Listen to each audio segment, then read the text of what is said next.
Shalom kekasih-kekasih Tuhan, selamat pagi.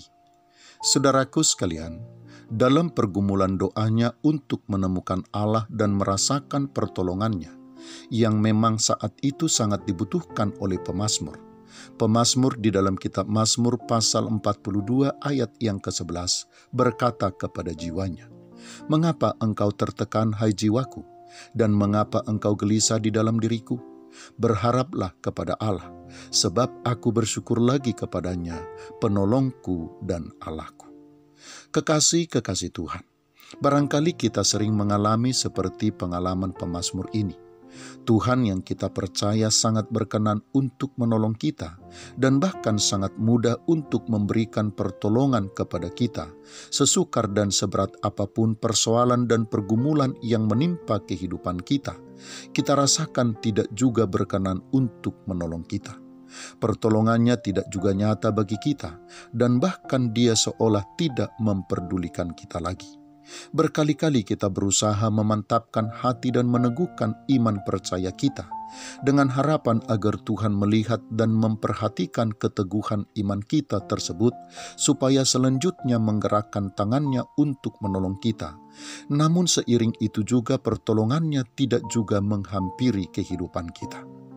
Kekasih-kekasih Tuhan, apakah benar bahwa Tuhan tidak mendengar doa kita dan bahwa Ia tidak peduli lagi dengan kita?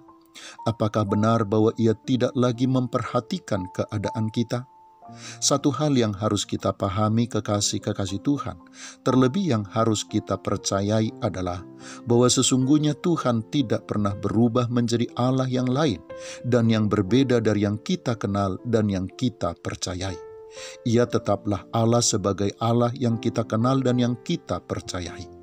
Kalau kita mengenal dan mempercayainya sebagai Allah yang mendengar suara permohonan kita, maka Ia tetaplah Allah yang mendengar. Bahkan bisu doa kita yang berbisik dalam sepi malam sangatlah jelas terdengar di telinganya.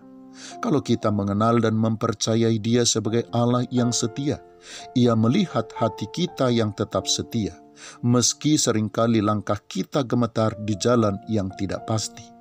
Kesetiaan kita adalah harum dupa yang naik ke hadapannya, yang tidak akan pernah dilupakannya.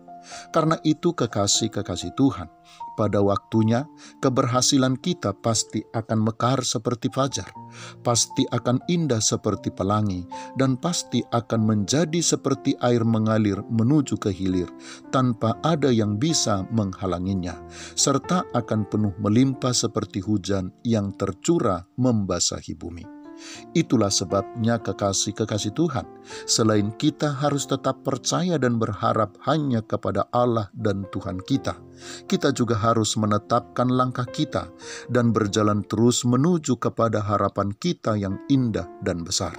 Kita tidak boleh menyurutkan langkah kita hanya karena apa yang terjadi dan yang nampak di mata kita hari ini. Selamat pagi, Tuhan Yesus memberkati. Shalom.